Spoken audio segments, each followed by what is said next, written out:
ছেলে কিরকম পড়াশোনা করছিল? ভালো, কিন্তু ওকে না একটু রিডিং পড়াবে। হ্যাঁ আচ্ছা ঠিক আছে। আমার ছেলেকে না ভাবছি আঁকাই দেবো। তোমার ছেলে কোথায় আঁকে গো? আমার ছেলে দিও না গো, আঁকায় দিও না। আমার ছেলে মন্টির কাছে আঁকতো, কিচ্ছু আঁকায় না, কিচ্ছু না।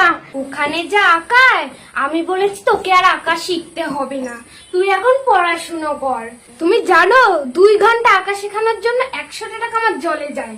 একটা পাতা 4-5টা পেজ নিয়ে একটা পাতাই এঁকে যায়, ওটা কি দেখি আর আঁকা শেখা হয়? ছেলেকে তো আমি আর ওর পাপাই আঁকা শেখায়। ওয়াও! ঠিক আছে, তোমার ছেলের আঁকা খাতাগুলো একটু দাও তো দেখি। এই বাবু, তোর আঁকার খাতাটা নিয়ে আয় তো। এই নাও। দেখো দেখো, এই সব আঁকা শিখিয়েছে।